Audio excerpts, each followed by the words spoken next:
Il y a 2 ans, ma première Saint-Élion.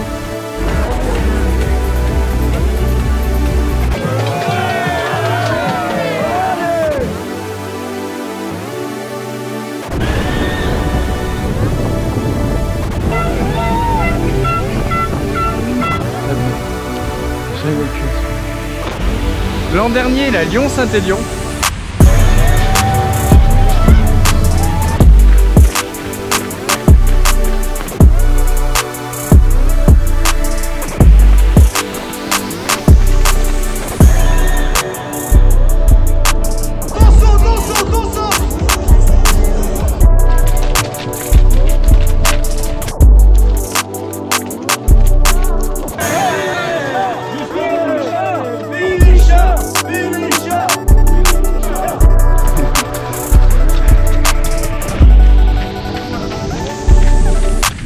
Et cette année, pour ma 3e participation consécutive sur cet événement, je retourne sur le format classique, mais cette fois-ci avec un objectif de temps.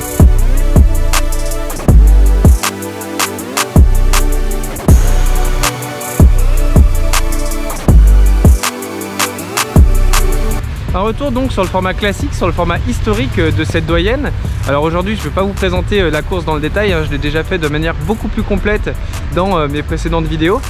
Et de manière générale, aujourd'hui, je devrais normalement moins filmer, moins parler, moins détailler tout ce que je vais vivre au cours de ces quelques heures de course, ce qui devrait faire normalement une vidéo un petit peu plus courte. Je dis bien devrait parce que je me connais. Si je fais ça cette année, c'est parce que comme je le disais juste avant, j'ai déjà fait 2 vidéos très complètes sur cette course, mais aussi et surtout parce que contrairement aux 2 années précédentes où je voulais simplement finir, cette année j'ai décidé de me fixer l'objectif de boucler ces 78 km et 2100 D+, en 8 heures. Alors je dis 2100 D+, mais on sait bien que sur la Saint-É en général il y a un tout petit peu plus. 8 heures, ça paraîtra énorme et très rapide à certains, plutôt tranquille, voire même plutôt lent pour d'autres. Pour moi, c'est un vrai défi. Un défi faisable, mais vraiment très compliqué, surtout au vu de ma forme en cette fin de saison. Je suis vraiment fatigué, je me sens complètement cramé. Sur les sorties longues notamment, je vois que le corps fait illusion 1 heure ou 2, mais après je suis vite très fatigué avec des douleurs un peu partout très rapidement. Bref, j'ai besoin d'une bonne coupure, celle-ci arrive, mais avant il y a cette Saint-Élion. Honnêtement, il y a très peu de chances que j'y arrive à passer sous ces 8 heures, mais bon, je trouve ça beaucoup plus stimulant de courir cette course que j'ai déjà faite 2 fois et que je connais par cœur, en ayant un objectif pour pimenter un peu la course. Et puis si j'y arrive pas, tant pis, l'objectif ce sera de me rapprocher le plus possible de ces 8 heures. Les autres formats de course s'affichent juste ici. Donc il y a la synthétique, la Saint-É Sprint, la Saint-É Express et la Lyon-Saint-Élion. Et maintenant que tout ça est dit, direction le retrait des Dossards en passant par le fameux salon du trail running qui est là chaque année.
Salut.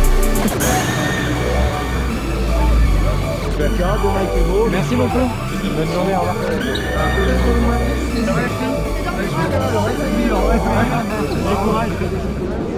Bon, ça y est, j'ai tout récupéré. On y passe un temps fou dans ce salon du trail running, c'est impressionnant. Cette année, j'ai le droit, grâce à mon index UTMB et à ma cote ITRA, d'avoir accès au SAS Performance. Donc on m'a remis ce petit bracelet qui me donne le droit en fait de passer devant tout le monde pour accéder à la vague 1. C'est un peu un coup de fil en fait pour les fans de parcs d'attractions. Et je me retrouverai donc juste derrière les élites et les coureurs de la Lyon-Saint-Élion dans la première vague. Pour expliquer un peu le fonctionnement des vagues sur la Saint-Élion, il y en a 5.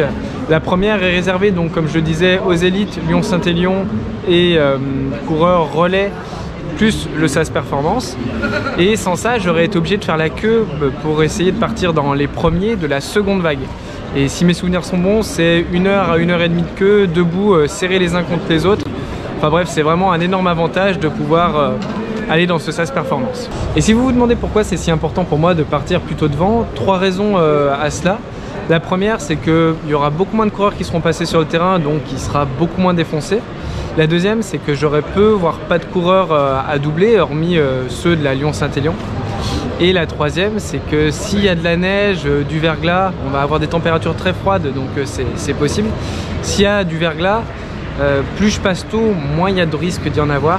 Et donc ça diminue le risque de chute. Et ça, c'est quand même une chose assez importante. Sur ce, je vous dis à demain soir au Palais des Congrès de Saint-Étienne pour le départ de cette mythique doyenne. Avant d'aller sur la course, je voulais reprendre au sujet de la série Idées reçues en lien avec la consommation de viande et son impact environnemental. Si vous débarquez sur ma chaîne ici pour la première fois, sachez que cet épisode fait partie d'une petite série que j'ai attaquée dans la vidéo de la 6000D. Je peux pas tout reprendre à chaque fois, donc je vous conseille d'aller voir les épisodes précédents qui amènent et traitent de ce sujet qu'est la consommation de viande dans un monde où l'urgence climatique est bien là. Je vous mets les miniatures des vidéos dans lesquelles j'en parle juste ici. Si vous avez la flemme, sachez simplement que tout ce que je dis se veut bienveillant avec pour but de sensibiliser, d'informer. C'est un sujet complexe, mais je ne cherche absolument pas à critiquer, à moraliser les consommateurs de produits animaliers. Ceci étant dit, on s'attaque aujourd'hui à une nouvelle idée reçue qui peut freiner certains dans leur chemin vers la diminution ou l'arrêt de la viande et ou du poisson. C'est leur inquiétude vis-à-vis de leur santé. Combien de fois, nous, végétariens ou véganes, avons-nous entendu mais t'as pas peur de manquer de protéines, ou tu vas avoir des carences, ou encore l'homme a toujours mangé de la viande, donc on en a forcément besoin pour être en bonne santé. Alors je réponds tout de suite à ce mythe, non, une alimentation végétarienne ou végane ne crée pas de carences si elle est correctement réfléchie et bien menée. Lorsqu'on entend cette phrase, on a tendance à conclure que c'est plus compliqué d'avoir une alimentation végétale équilibrée et bonne pour la santé.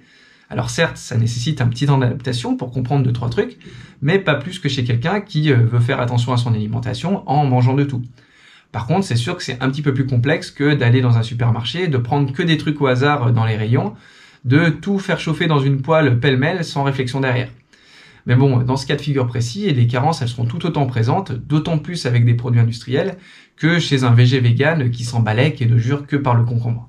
En soi, on évoque une autre idée reçue ici aussi, c'est que manger davantage végétal serait plus compliqué, prendrait plus de temps, mais en réalité non, et je vous en parlerai dans une prochaine vidéo en vous donnant des petits tips, des idées de produits à consommer pour tenter de diminuer les produits d'origine animale, si ça vous intéresse. Mais donc, pour revenir à ce que je disais, bien souvent, les végés ne s'en battent pas les noix et ils s'intéressent plutôt bien à ce qu'ils consomment, contrairement à l'image un peu simplette de bouffeurs de graines ou de chasseurs de concombres qu'on aime leur prêter.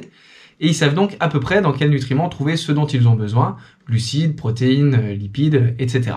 Concernant les protéines, justement, qui reviennent tout le temps dans les discussions, il existe les protéines animales, mais aussi les protéines végétales. La production de ces dernières générant, comme nous l'avons déjà vu, bien moins de gaz à effet de serre que les protéines d'origine animale. Je ne vais pas vous détailler le nombre de grammes de prot pour 100 grammes de chacun des aliments que je vais citer, mais on retrouve des protéines végétales en grande quantité dans les légumineuses ou légumes secs, comme les pois chiches, les lentilles, les haricots rouges ou le soja, qui contiennent 20 à 40% de protéines, mais aussi dans les fruits secs ou oléagineux, amandes, noix, noisettes, les céréales, quinoa, riz, blé, épeautre, les tubercules comme le manioc, les pommes de terre ou patates douces, mais aussi dans certains épices ou d'autres aliments comme le fenugrec, la spiruline ou les graines de chia. Quelque chose que je tiens à souligner dans tout ça, c'est que tous ces aliments ne sont pas consommés tels quels. L'image du végé qui picore ses graines et croque dans son concombre cru entre 2 brocolis, elle est marrante 2 minutes, mais en réalité on en est très loin. Tout peut être mélangé, associé à d'autres produits plus classiques en allant des pâtes jusqu'aux frites. On peut également changer la forme, la texture, en faire de la purée, comme par exemple les pois chiches en houmous.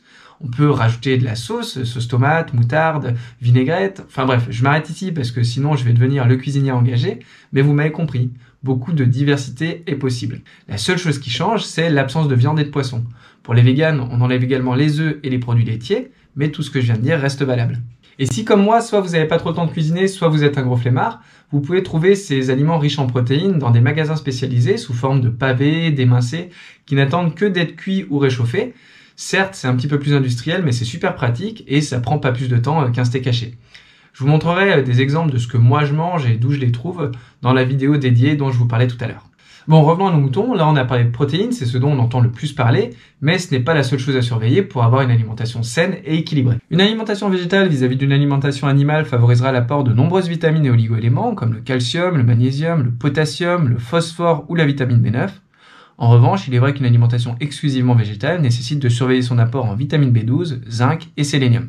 De la même manière, une alimentation contenant des produits d'origine animale apporte tous les acides aminés essentiels, tandis qu'il faut faire un peu plus attention avec une alimentation végétale. Enfin, le fer est lui aussi au cœur des débats, car même s'il est présent en bonne quantité sous forme de fer non héminique dans les protéines végétales, il est moins bien fixé et absorbé par l'organisme que le fer héminique contenu dans le sang et la chair des animaux. Mais en réalité, tous les problèmes, si tant est que c'en est vraiment, ont une solution. Pour le fer, par exemple, il a été démontré que la consommation régulière de fruits et de légumes et surtout de la vitamine C qu'ils contiennent permettait de favoriser l'absorption de ce fer non héminique. C'est d'ailleurs pour ça que le fer sous forme de complément alimentaire qu'on retrouve dans les pharmacies, pour les personnes anémiées par exemple, est souvent associé à de l'acide ascorbique. C'est l'autre nom de la vitamine C. Concernant les acides aminés essentiels, on les retrouve tous dans l'alimentation végétale. Le seul problème, c'est que certains ne sont présents que dans les céréales et d'autres que dans les légumineuses. Il n'y a donc aucun problème si on diversifie les repas et qu'on les associe.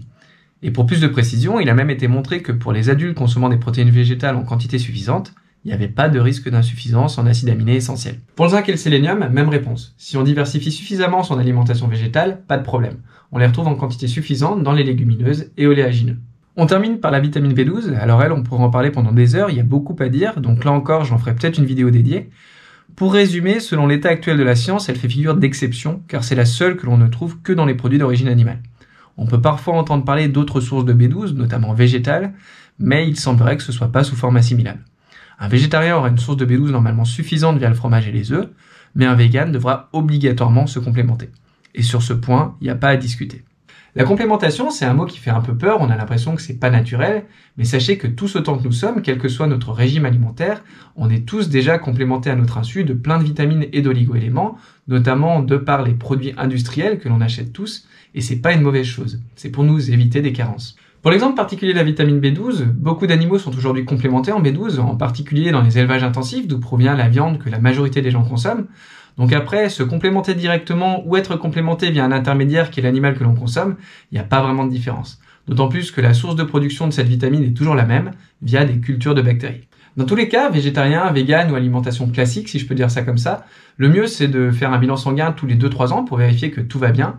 C'est un autre sujet, mais beaucoup de gens, tout régime alimentaire confondu, sont carencés sans le savoir, et ça fait jamais de mal de faire une petite cure de vitamines. Je terminerai simplement en disant que je suis personnellement végétarien depuis 5 ou 6 ans, que ça m'empêche pas de courir des marathons, des ultras, d'avoir un rythme de vie assez chargé, avec du sport quasiment tous les jours, et bien au contraire, je suis en pleine forme. Et ça m'empêche pas de me faire plaisir au niveau gustatif. Et pour aller plus loin, il y a de bien meilleurs exemples que moi montrant que le végétarisme ou le véganisme n'empêche pas d'être en bonne santé.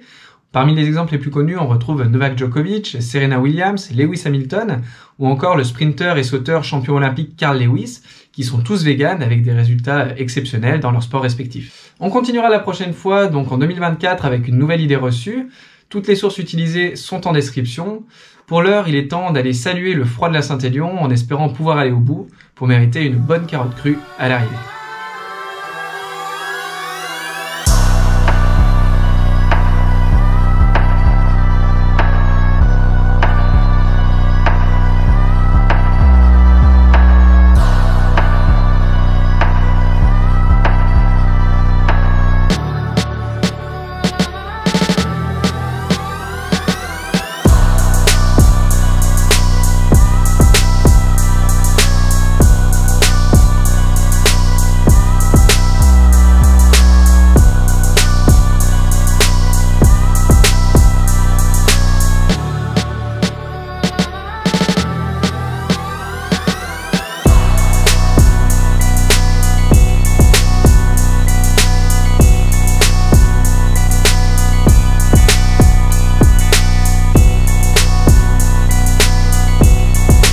Voilà, on est au Palais des Congrès de Saint-Étienne. Comme vous le voyez, le gymnase est totalement rempli. Et ici on a un peu plus de chance, c'est le SAS Performance auquel donc on peut avoir accès via cet endroit là. Comme je vous le disais, c'est un vrai avantage et c'est vraiment cool. Pendant que tout le monde est en train de se masser devant la sortie là-bas, nous on peut attendre tranquillement ici.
De cette ASICS Saint-Élion.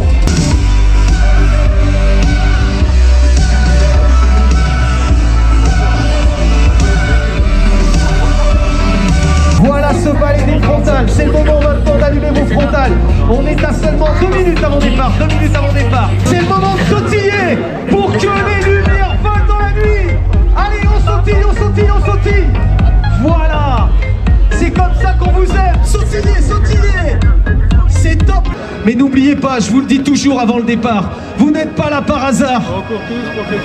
On court tous pour quelque chose ou pour quelqu'un.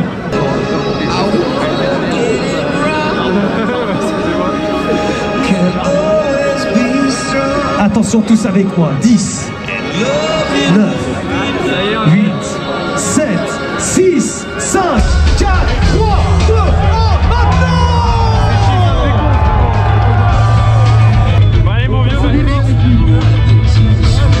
Profitez au maximum de cette nuit, c'est la vôtre. Amusez-vous, amusez-vous. Rendez-vous demain matin. Bonne course à toi.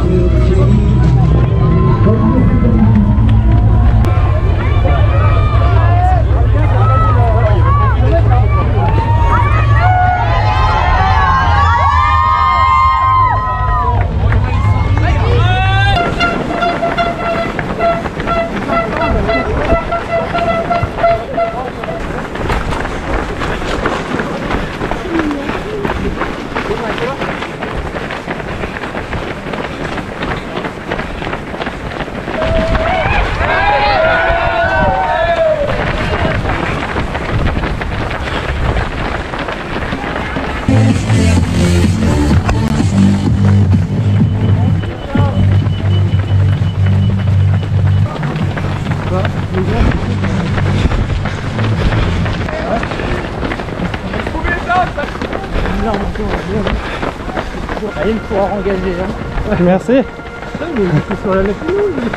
Ouais. Merci.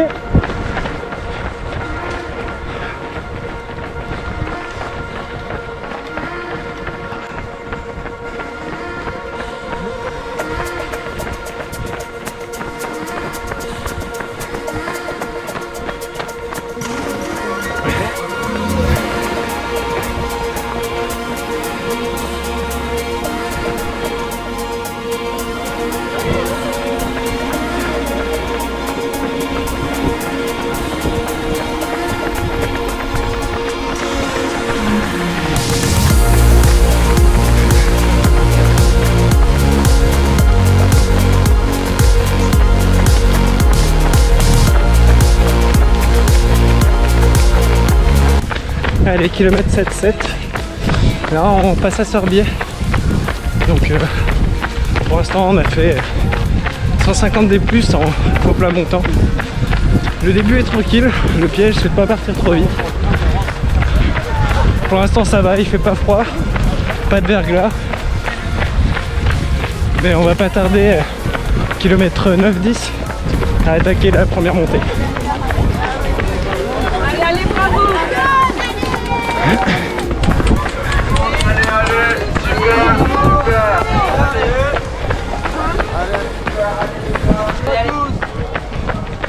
Allez, bonne course, c'est parti!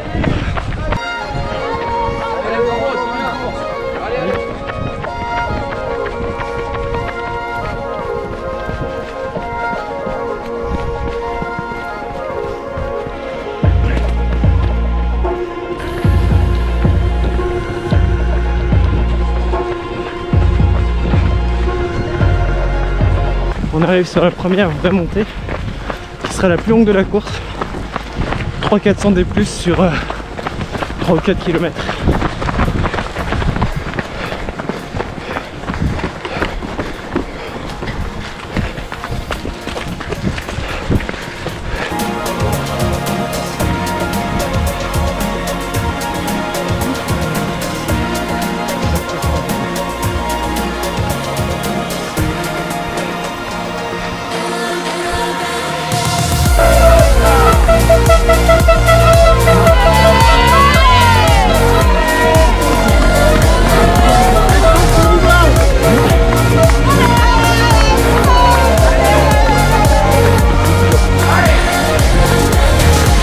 Dans cette montée là, c'était le fameux passage où chaque année les mêmes personnes, le même groupe de personnes qui met beaucoup d'ambiance. C'est cool, ils sont toujours là. Alors on a les premières plaques de verglas.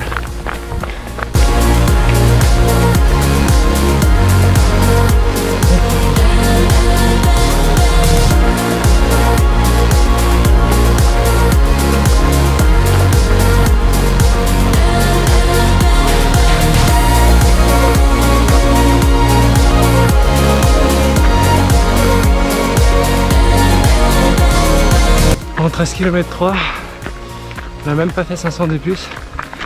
Et c'est pas cool, j'ai la grosse gerbe. Allez gros, tiens le coup. Merci. Aucune idée de pourquoi. Ah, du coup, je ralentis. Allez, on va attendre que ça passe.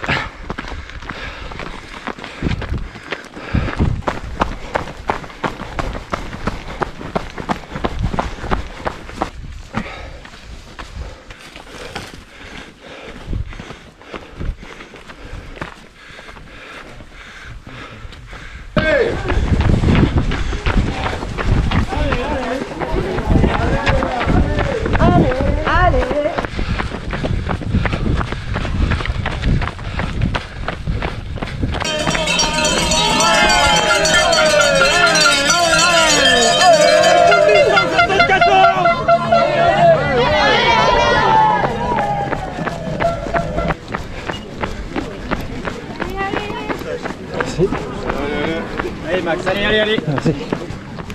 Allez.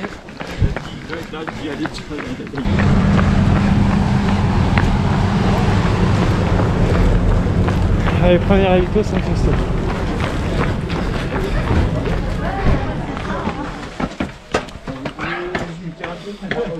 Allez, on repart du ravito.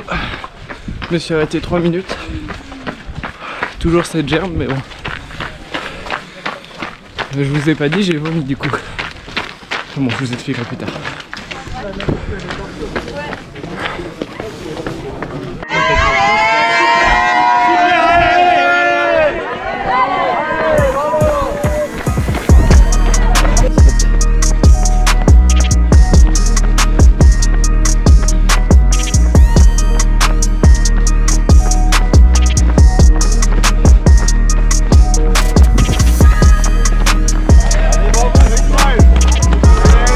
Allez, allez.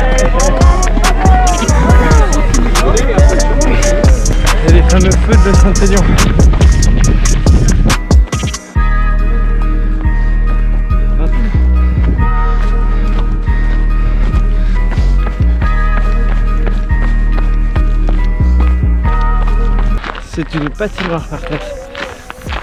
Allez, allez, allez. Bon, clairement là, l'objectif 8 heures on oublie. C'est un des pires débuts de course que j'ai jamais eu. On va essayer de tenir et de finir tout simplement.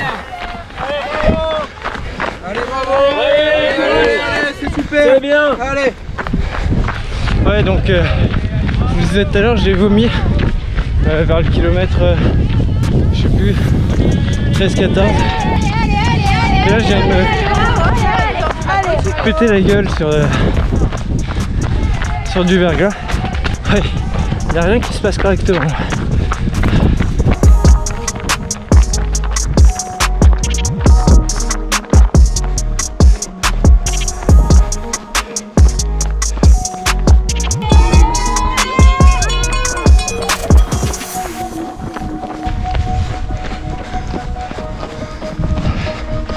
Alors on est complètement dans la neige.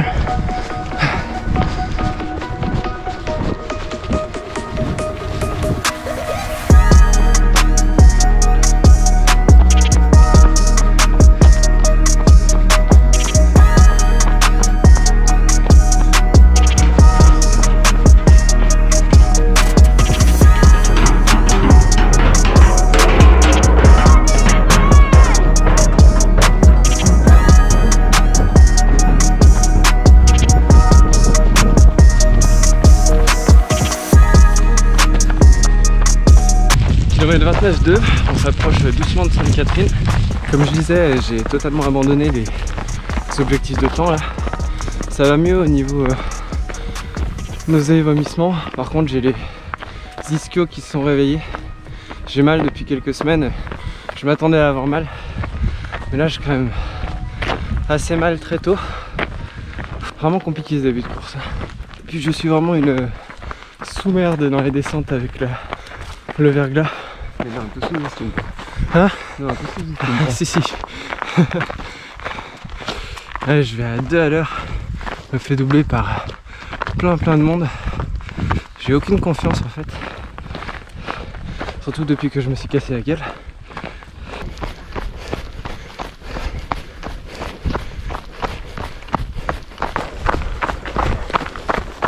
Il y en a un qui s'est pris une boîte là, il y a 1 km devant moi. Impressionnant, on est en descente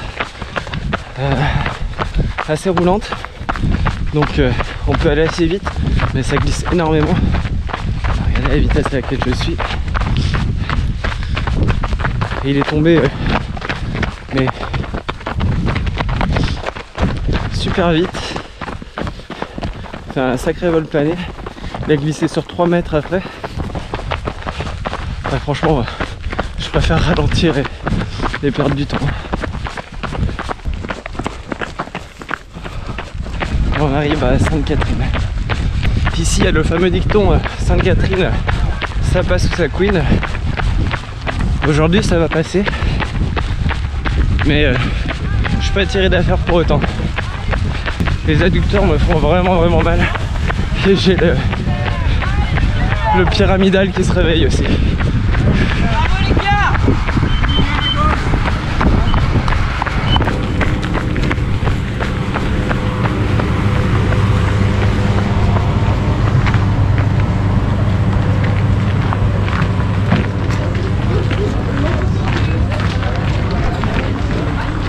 Ah putain, je suis au bout.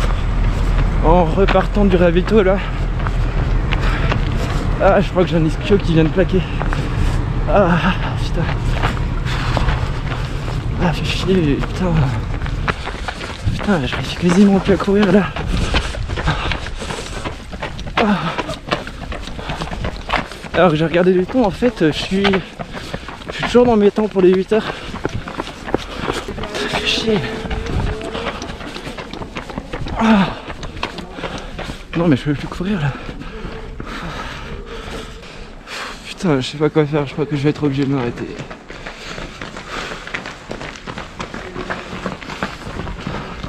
Ah, fait chier, putain.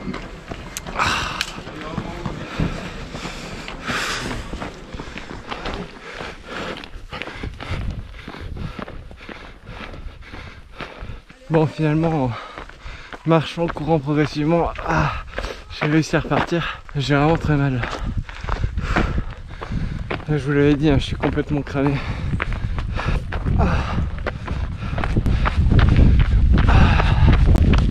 On va aller Serpentin de Lumière, là, sur la gauche.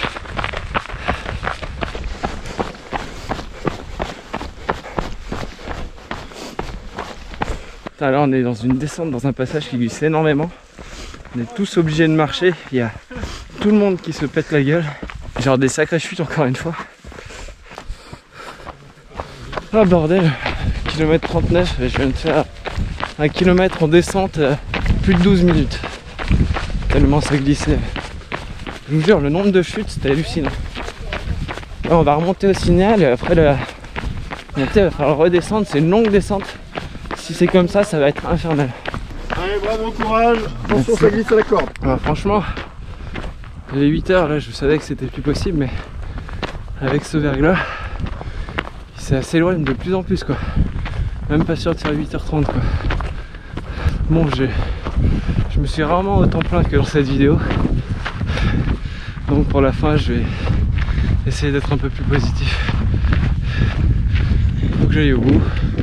Ça va être dur, je vais en chier. Mais ouais, désolé, je veux pas vous proposer ce type de contenu là.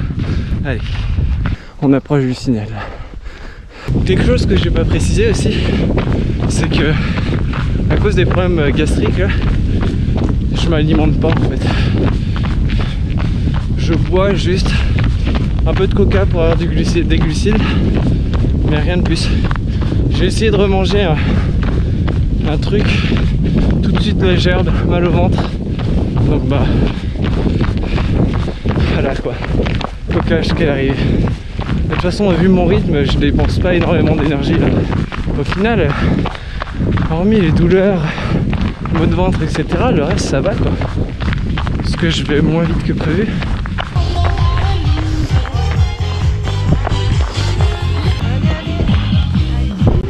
Allez, bravo. Merci. Super ça. Bravo. Merci.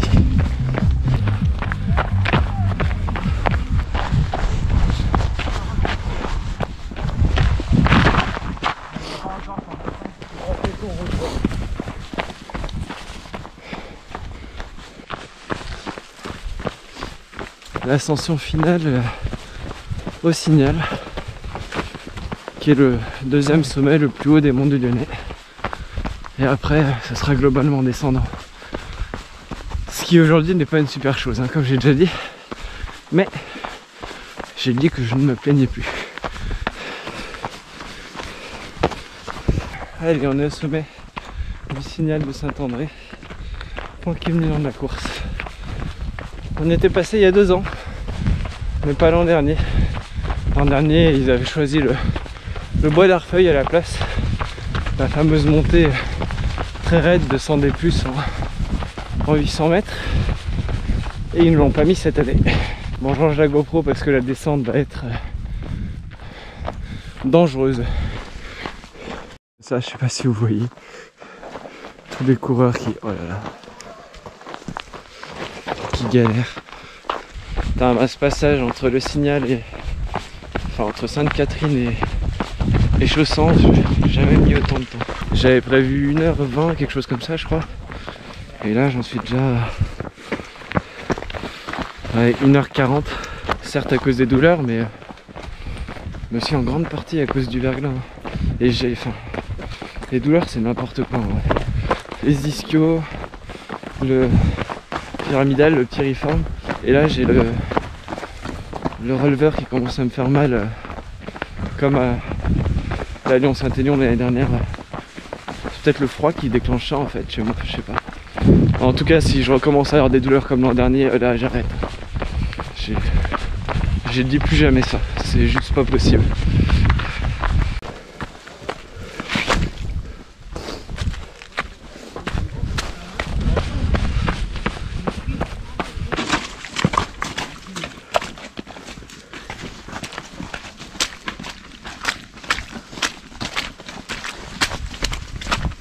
Allez, on arrive à Chaussan, le camp Saint-Genoux.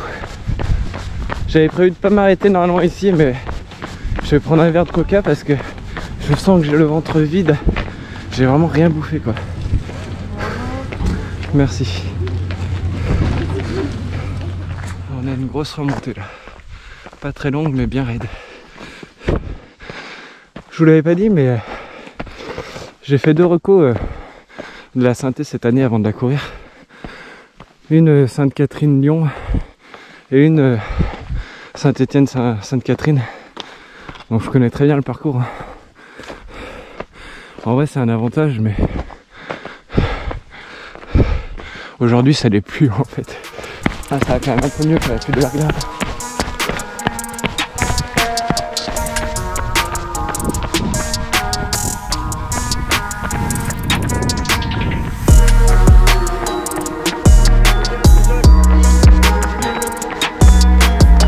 Là on est dans une belle remontée, la dernière avant Soucieux. Soucieux est normalement dans moins de 6 km là. Je commence à m'endormir un peu quand je marche. Décidément, j'aurais tout eu. C'est quand même, enfin, c'est devenu à nouveau praticable. Le terrain, ça change tout, hein, vraiment. Ce verglas là, c'était pire qu'en 2021, bien pire. J'ai jamais autant glissé de ma vie. Et il était aussi lent en descente. Allez là c'est très roulant, faut pas descendre jusqu'à Soucieux, 4 km. Il reste vraiment plus beaucoup de D+. J'arrive à courir, bon pas comme je le voudrais, mais j'arrive à courir quand même. Il y a beaucoup moins de verglas. Allez.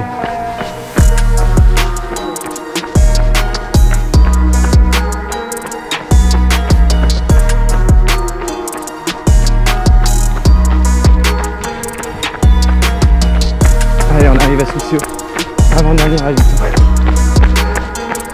Il reste 20 bornes après.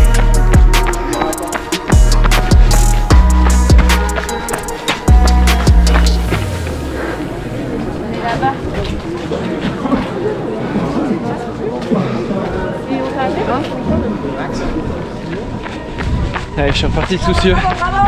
Il reste moins de 20 bornes. Allez la caméra, allez, allez. J'ai un coup de mue là donc j'en profite. Je l'ai attendu toute la course ce coup de mue. Ah, ça fait du bien. Le bitume me fait vraiment du bien. Cet objectif sub 8 heures il se transforme en objectif sub 9 heures. Voilà. Faut savoir s'adapter.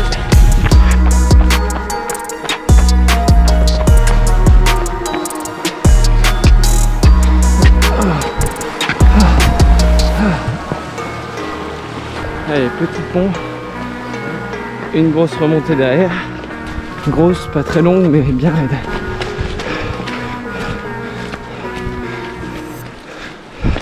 Et on arrive à Chaponneau là, et à son affreuse ligne droite en aller-retour pour aller jusqu'au gymnase.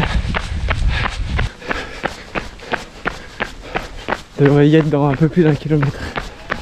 Allez, on y est dans cette fameuse ligne droite. Vous voyez là, il y a la barrière au milieu. Il y a ceux qui reviennent en face. Et nous on y va. Et c'est long. Ça compte pas comme une plainte. Hein. C'est juste un constat. Dernier ravito. Il reste 13 bornes après ça.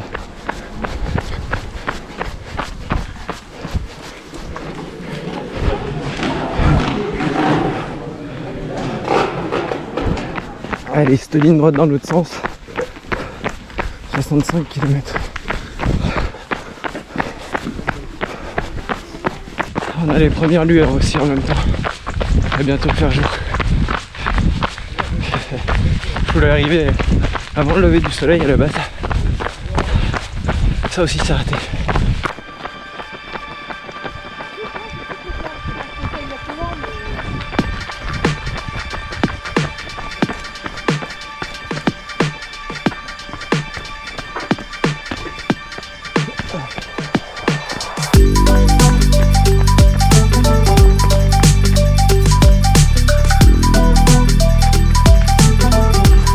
Allez, il reste un peu plus de 10 bornes.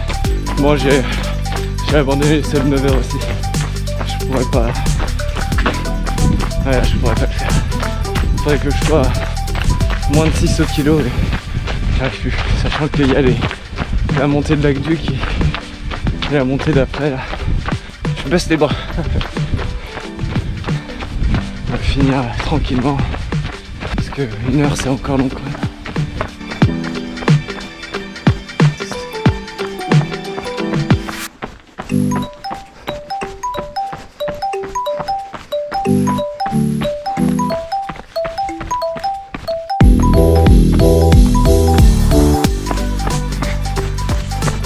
Il y a aussi une espèce rare de cailloux fluorescents.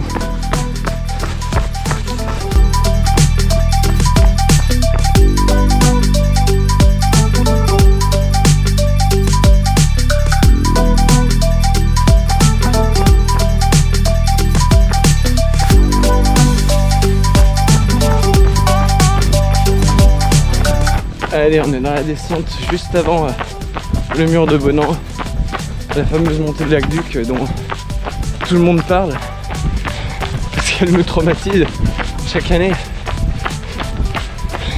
Le nombre de séances psy qu'il doit y avoir en post Saint-Élion pour dire ah mais cette montée je la vois partout. Allez, on la voit en face là. Allez, c'est bien.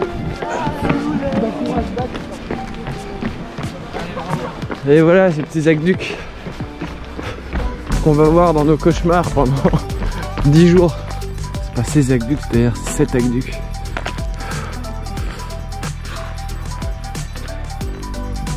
Je crois que je suis encore plus mort qu'à la fin de ma première Saint-Élion. J'atteindrai jamais la douleur de la fin de l'avion Saint-Élion je pense, mais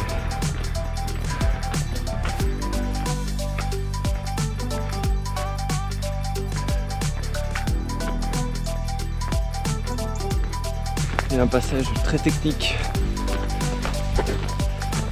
Je vous dis ça parce que sur l'arco du Luth, on est passé par là avec mon frère et ma petite amie.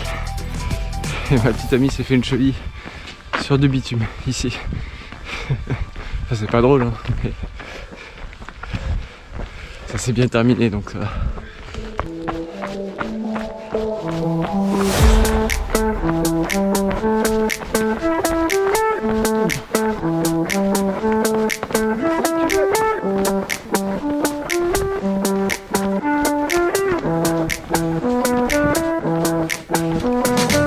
Allez, on sort de l'acrobranche. Dernière vraie côte. Moins de 5K. Allez, allez, allez, allez. On verra tout ça sur YouTube. Ouais. Ma lente agonie. Oh putain. On trouve des chaises où on peut. Non, monter en face. J'ai des ischios qui sont complètement bloqués. Ah, j'ai trop mal. J'avais même pas à pousser sur les 5 derniers kilomètres. Merci.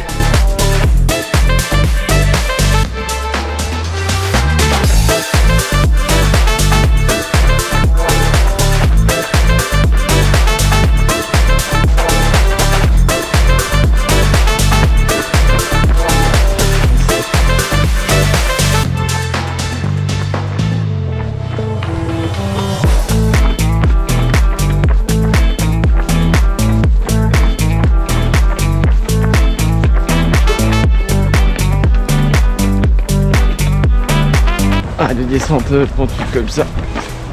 Ah, ça me tire sur des ischios, putain. Oh, on va le musée en voyant. Bon, celle-ci, je peux vous dire que... Allez, Maxime. Merci. J'étais vraiment pas sûr d'aller au bout de celle-ci. Vu comme elle a commencé. Ah. J'ai rien réussi aujourd'hui. Ah. Mais je suis content d'avoir trouvé les ressources mentales pour finir. Allez, les escaliers de la muletière. C'est la fin là. Ouais, comme le speaker l'avait dit au ravito de Sainte-Catherine, mais on passe pas par les quais comme d'habitude parce que les quais sont inondés. Ce qui est fou, c'est que contrairement à plein de courses sur la fin, je suis totalement lucide mentalement. C'est vraiment le corps qui me lâche. Je suis épuisé physiquement mais pas mentalement. J'ai le ventre vide comme si j'avais pas mangé depuis 10 jours, ça me fait une boule dans le ventre. En même temps, j'ai rien bouffé du coup. Et le musée de Confluence, là où la Saône et le Rhône se rejoignent.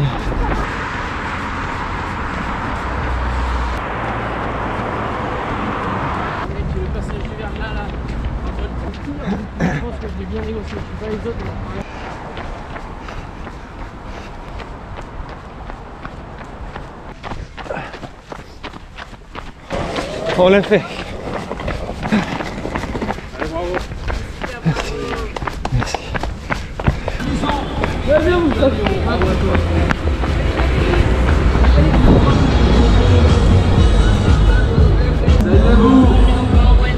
Salut à toi.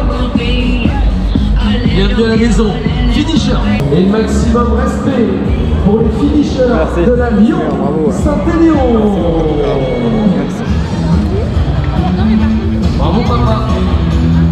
C'est plus fort papa. 10 secondes pour l'exploit. Voilà le t-shirt et la médaille. Allez, je vous fais le traditionnel débrief de fin de vidéo. Comme vous le voyez, le dernier dossard en date a rejoint ses copains sur le mur de dossard. Ouais, je sais, ça peut paraître un petit peu bizarre d'afficher tous ces dossards, ça peut faire un peu égocentrique. Mais enfin, je suis quelqu'un d'assez nostalgique à ce niveau-là, donc j'aime bien les voir. Ça me rappelle aussi tout le chemin parcouru quand les courses se passent mal, comme à Nice par exemple, ou même aujourd'hui. Enfin aujourd'hui, hier, hein, l'arrivée de la course c'était hier. Donc débrief de cette Saint-Élion 2023. Comme je l'avais dit en intro, le but c'était de mettre 8 heures, si possible, ou de s'en approcher le plus possible. Comme je l'avais aussi dit en intro, je risquais d'être complètement cramé, et c'était le cas. Les nombreuses douleurs que j'ai eues assez tôt dans la course, et en particulier les adducteurs, et non les ischios comme je le répète pendant toute la course, les adducteurs m'ont vraiment beaucoup fait souffrir et m'ont énormément ralenti. J'ai aussi eu mal au releveur et au piriforme, mais bon, ça c'était beaucoup plus gérable. Ça a pas joué sur le fait que j'aille pas aussi vite que je l'aurais voulu. Mais surtout, ce qui a le plus joué, parce qu'au final, lorsque j'arrive à Sainte-Catherine, je suis encore dans mes temps pour être en dessous de 8 heures. Ça, je m'en rendais pas compte avant quand je me plains, mais j'étais toujours dans les temps. Ce qui a vraiment joué, c'est le verglas. J'ai été vraiment très très lent dans les descentes. Je me faisais doubler par absolument tous les coureurs. J'avais aucune confiance. En fait, la peur de se faire mal était tellement grande que j'avançais vraiment pas, quoi. Faut vraiment que je progresse là-dessus. Bon, après, c'est difficile de trouver un terrain d'entraînement avec du verglas en descente pour s'entraîner pendant l'année. Surtout que là, c'était vraiment la première nuit de neige autour de Lyon, en tout cas. Et ouais, donc ce verglas m'a vraiment énormément ralenti. Et puis après, avec les problèmes gastriques, le vomito dont j'ai parlé, toutes ces douleurs, j'étais plus motivé par faire un temps, j'avais simplement envie de finir. J'ai songé à abandonner d'ailleurs, je pense que je le mettrai dans la vidéo, mais à la sortie du ravito de Sainte-Catherine, quand je repars, j'ai un claquement dans la cuisse et je peux plus courir pendant 5-10 minutes, quoi. Donc là, j'ai vraiment cru que c'était la fin. Puis au final, en marchant, trottinant par intermittence, j'ai réussi à repartir. Donc il a fallu faire énormément travailler le mental. Bon, ça a fonctionné et je suis pas du tout déçu parce que j'ai fait vraiment avec les armes du jour. J'étais vraiment complètement défoncé après cette longue année. Je sais que j'ai probablement trop couru, je sais que si je veux faire de meilleurs résultats, il faudra que je cours moins à l'avenir, ou du moins que j'ai moins de gros objectifs. Mais en même temps, ça m'embête parce qu'il y a énormément de courses que j'ai envie de faire. Donc il faut que j'essaie de trouver le juste milieu. Ce sera l'objectif principal de 2024. Je termine donc en 9h20. Niveau classement, je suis 860 quelque chose. Alors je croyais 8000 par temps, apparemment c'est peut-être un petit peu moins. Comme toujours, tout est écrit en dessous là. J'ai bien galéré, vraiment, ça fait partie des courses où j'en ai le plus chié du début jusqu'à la fin. Et d'ailleurs, c'est une des seules courses où j'ai été aussi mal, aussi vite. Et pour ceux qui se posent la question, je suis pas parti trop vite, hein. Vraiment, j'étais bien au niveau des allures. il n'y avait pas de souci, c'est pas les allures qui ont posé problème. C'était vraiment une édition difficile, donc cette Saint-Élion 2023, niveau conditions, la plus difficile des trois. Donc encore une fois, content d'être allé au bout, d'avoir partagé ça avec les amis de Tone to Trail, que je remercie d'ailleurs pour leurs encouragements. Je remercie aussi Johan Stuck, hein, qui nous entraîne un peu chaque mardi matin. C'est grâce à lui qu'on progresse. Et puis bravo également à tous ceux qui l'ont couru, que j'ai croisés, les copains de Tone to Trail qui l'ont terminé, quel que soit le format. Naël, Clémence, mes parents qui encore une fois nous ont suivis. Et puis les copains un petit peu plus anciens qui ont réussi aussi sur leur format. Je dis un petit peu pêle-mêle tout ce qui me vient, hein, mais voilà. Merci aussi à tous ceux qui m'ont encouragé, que je connais pas personnellement, mais qui me connaissent grâce aux vidéos. Ça a jamais été autant le cas que sur cette Saint-Élion. J'entendais des allez Max, je savais pas d'où ils venaient dans la nuit, mais c'était vraiment super cool. Ça remonte le moral quand ça va pas trop, comme aujourd'hui. Donc c'était la course qui clôturait cette année 2023, qui a été bien complète, bien chargée. 2024, c'est pas encore tout prévu. Je peux déjà quand même vous dire une course. Je ferai la Maxi Race fin mai, début juin. Le format 90 km, enfin le grand format. Il y aura aussi probablement un marathon au mois de mars-avril. Pour l'instant, je songe à Barcelone ou Madrid, je verrai. Et puis je vais essayer de me qualifier pour soit l'UTMB, soit la CCC. J'ai pas encore décidé. J'ai que 4 running stones, donc il y a peu de chances que je sois pris, mais bon, on sait jamais. Et puis peut-être que je serai de retour l'année prochaine sur la Saint-Élion et peut-être même à la Lyon-Saint-Élion. Parce que l'année prochaine devrait être une édition spéciale, c'est la 70e édition de la Saint-Élion.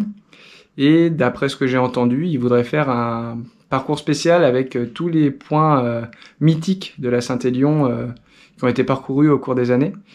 Et ce serait apparemment un parcours de 90 km et environ 3000 D+. Donc bien davantage que d'habitude. Et l'aller-retour, lui, ferait 180. Et je me dis que s'il y a bien une année où il faut refaire la Lyon-Saint-Élion, c'est celle-ci pour vraiment ne pas rater cette édition totalement atypique pour le coup. Et en plus, ça donnerait raison à ce surnom de l'aller-retour, la 180, comme elle était nommée avant que la Lyon-Saint-Élion existe officiellement. Sur ce, maintenant, ça va être une grosse coupure. Je sais pas si je vais recourir en 2023, j'ai vraiment besoin de repos. Même si je me sens bien, je pense que je vais continuer à me reposer, pas reprendre trop tôt. Peut-être un peu de vélo sur home trainer en fin d'année, mais je pense pas de course à pied avant janvier 2024. Je vais essayer de me forcer. Merci d'avoir suivi toutes les vidéos cette année. Merci de vous être abonnés, d'avoir aimé les vidéos. On a dépassé les 1000 abonnés. C'est incroyable. Je pensais pas du tout en arriver là un jour. Quand j'imagine une salle remplie de 1000 personnes, je trouve ça impressionnant finalement. Donc encore merci. Si ça vous plaît, pour ceux qui sont pas abonnés ou qui n'ont pas aimé, n'hésitez pas à le faire. Ça remercie le travail. J'y passe du temps sur ces vidéos. Et puis je vous dis à bientôt pour une nouvelle vidéo. Je sais pas laquelle ce sera, mais il y aura forcément au moins un petit trail quand même en début d'année. Allez, salut, à bientôt.